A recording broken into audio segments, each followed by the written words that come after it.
General Holland M. Smith, former Commanding General, Fleet Marine Force, Pacific Area, United States Marine Corps. From Guadalcanal to Bougainville, every tactical step we took in the Pacific was aimed at one objective, Rabaul. It was a local point of Japanese power in the Bismarck archipelago. Until it fell or was neutralized, our Tokyo Express was halted.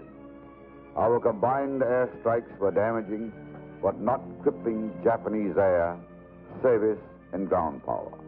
In spite of our efforts, they were able to supply Rabaul. When our chiefs of staff saw it could not be isolated by air power, they made plans to capture it. There were upwards of 90,000 enemy troops on the island, and we knew that taking it would be costly.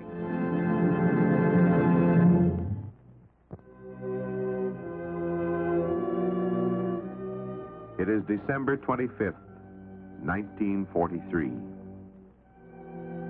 On board, at sea, we sing familiar words to familiar tunes in unfamiliar surroundings.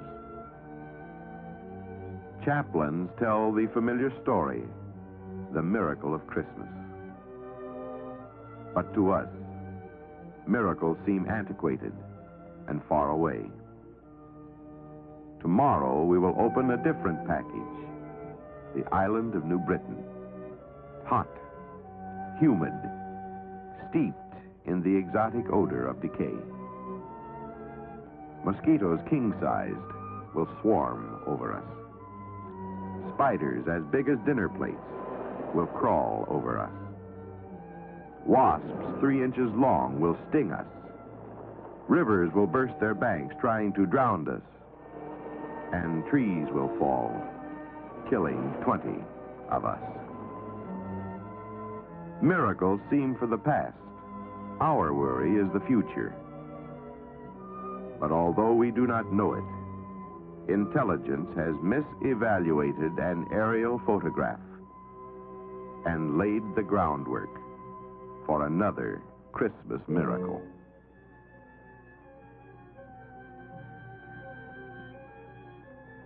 For the 1st Marine Division, this is our first battle since Guadalcanal. It is strangely quiet ashore, but we know they are there.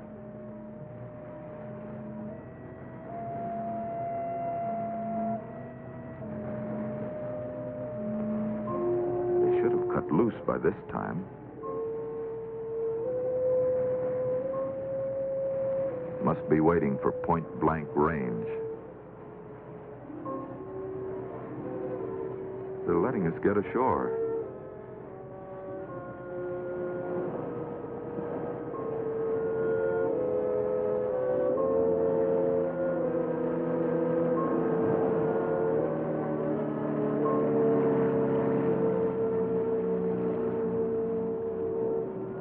Now they'll slaughter us.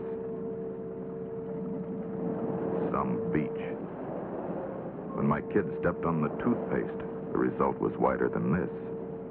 You could lie with your head 3 feet into the jungle and your feet would still be in the water.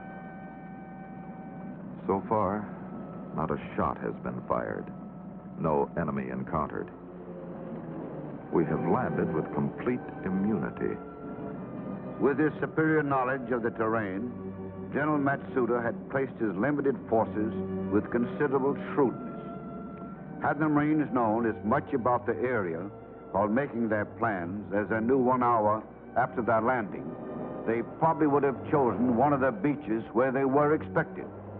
But as man projects his training, his reasoning, his background, and his experience toward ultimate effort, the 10-star general often watches over his shoulder and with positive strokes of swift certainty covers their flaws, redraws a perfect plan.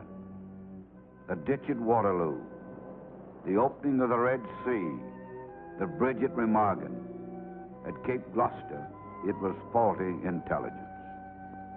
Oblique photographs taken during the pre-landing bombing strikes showed hundreds of bomb craters full of water. Since there were virtually no rim shadows, it indicated a high water table at almost ground level.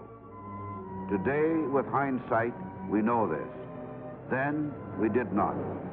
And the fact that we did not know it resulted in complete tactical surprise. Some would call this misinterpretation luck, others fortune. Most of us recognize it as divine guidance. On the day after Christmas, the Marines landed where they were not expected, caught General Matsuda by surprise, and split his forces without the loss of a single man. This is our miracle. We hack, push, shove, crawl, anything to get through the jungle. And suddenly we find why the enemy did not expect us here. Damp flat, our map makers designated it. Damp flat. A bog, a quagmire, a swamp, a morass, sinkhole. Damp. Clear up to your chin. This is for ducks and mermaids. There is no bottom to the goo. Imagine having to move artillery and heavy equipment through 400 yards of this. A forest giant loosened by bombardment totters, crashes, and we suffer our first Marine casualty.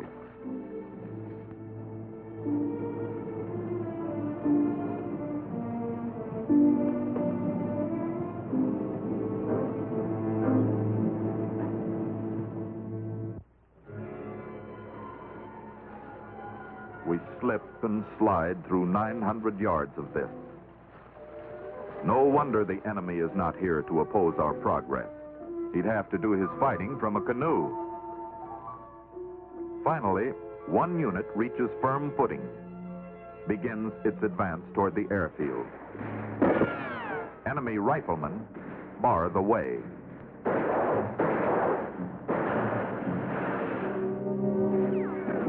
Their general counterattack is swift, vicious, and lasts 4 hours.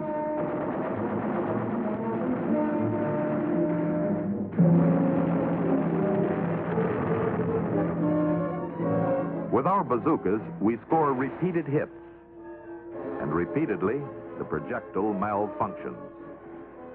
Again, nothing.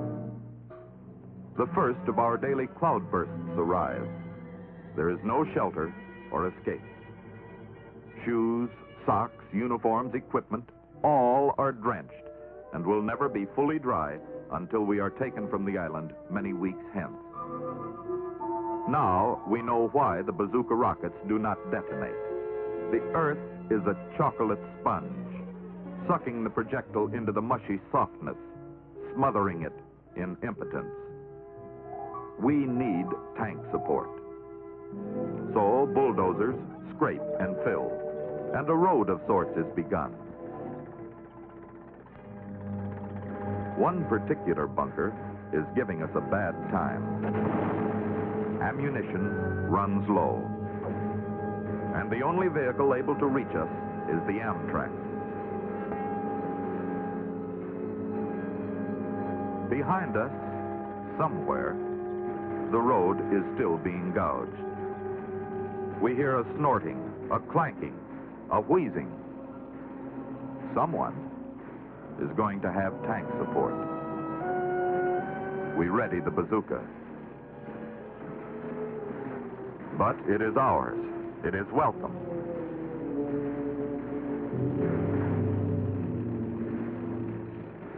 It is stuck.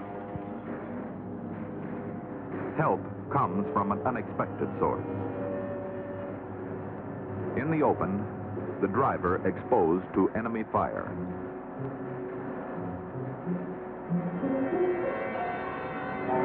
The driver becomes a casualty. Another Marine volunteers for his job and is hit. We give the third Marine withering covering fire. And this third bears the charm.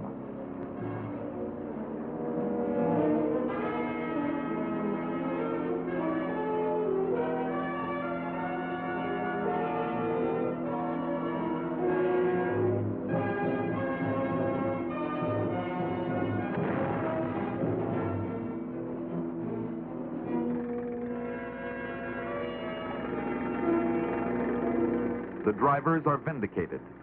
They have given service above and beyond. The attack moves forward.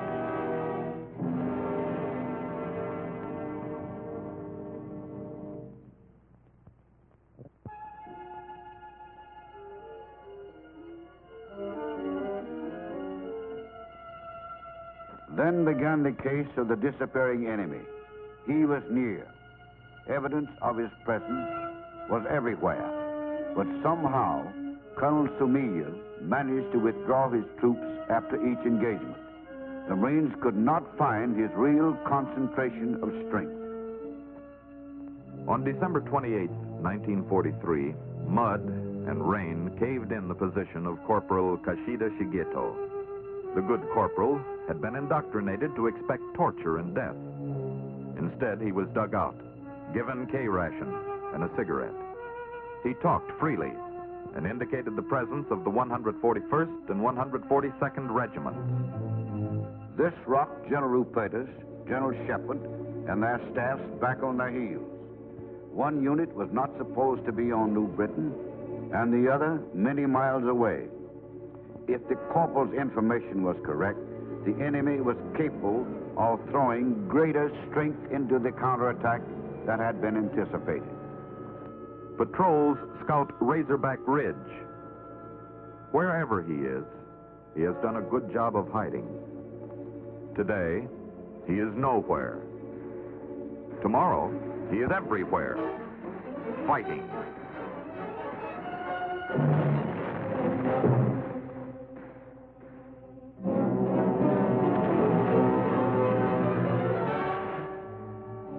Five hours later, he withdraws and again disappears. Where was the main body of troops? With their limited knowledge of the terrain, the Marines sent units to block any retreat. They reported no sign of withdrawal. He was still somewhere within the area. The first clue came in the form of a message sent by Japanese Lieutenant Abe. It read, "It is essential that we conceal the fact that we are maintaining positions on Aogiri Ridge." Here at last was a probable location of enemy strength. But where was Aogiri Ridge?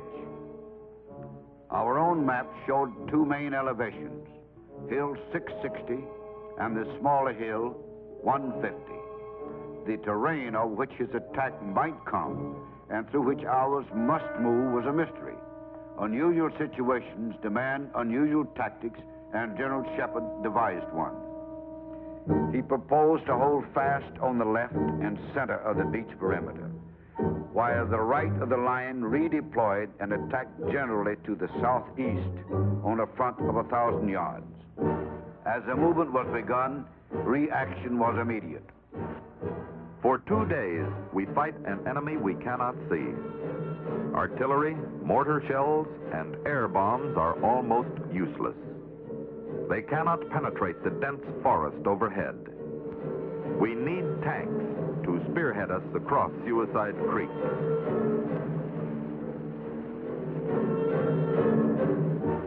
Again, the bulldozers build a road for the tanks. But the creek banks are too steep and have to be caved in by the dozers.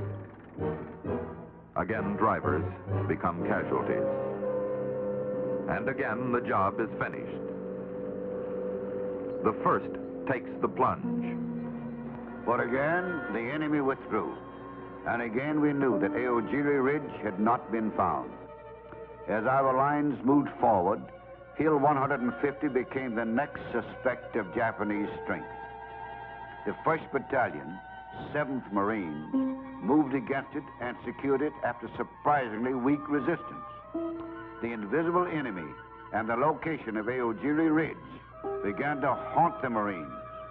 Most deductions placed it from 1,000 to 2,000 yards southwest of Hill 150. They are wrong.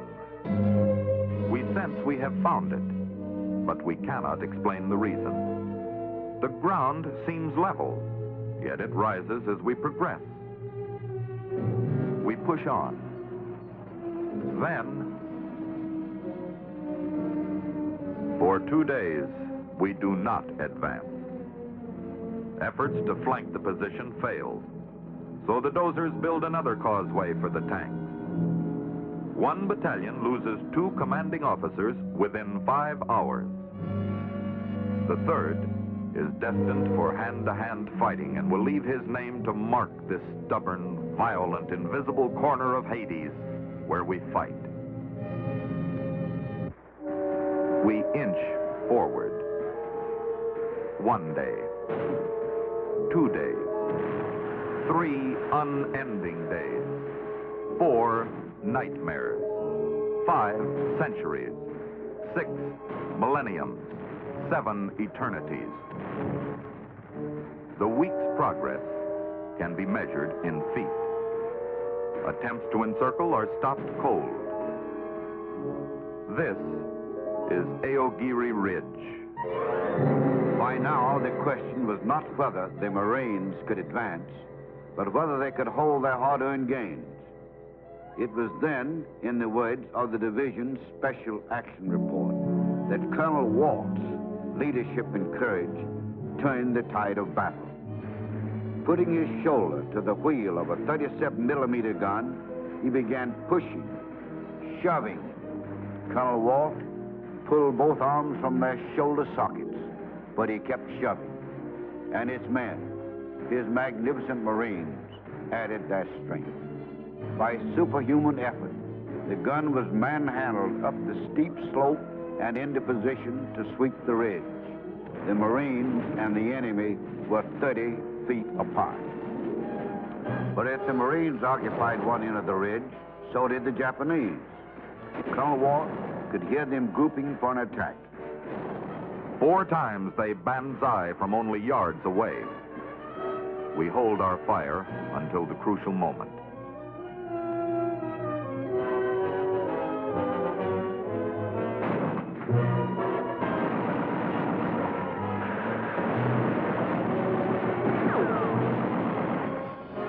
As they regroup for the 5th attack, we are dangerously low on ammunition. A battalion command post detail gets it through with less than 4 minutes to spare. The 5th is furious, fast-paced, final.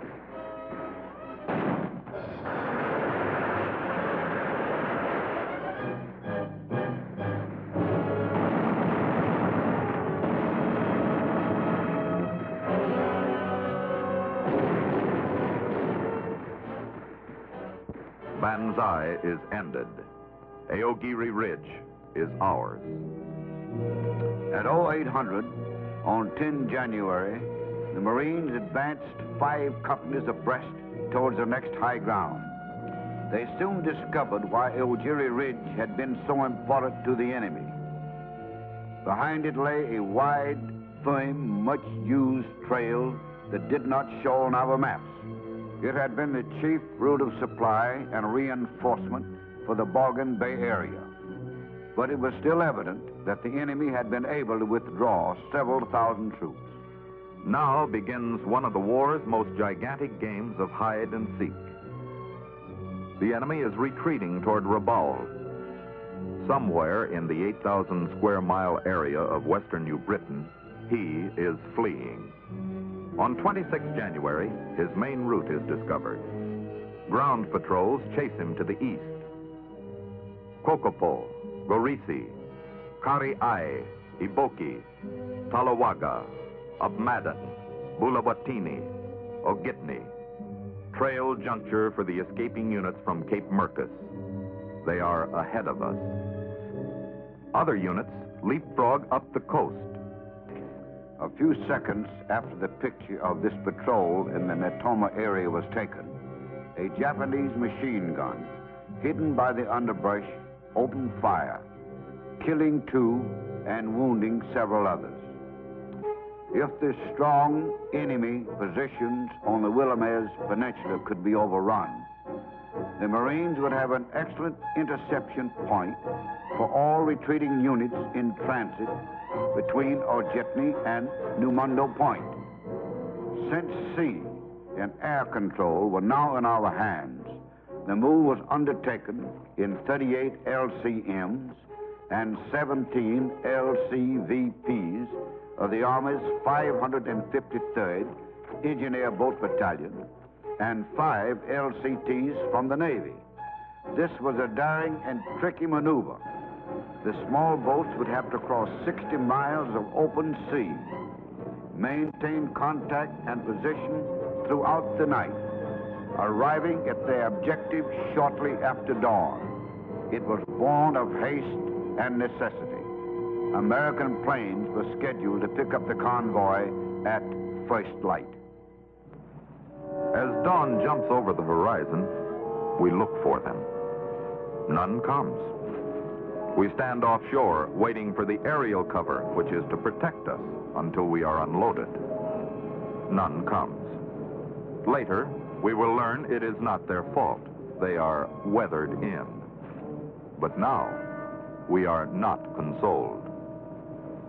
But if the airmen of other services had forgotten us, our own had not.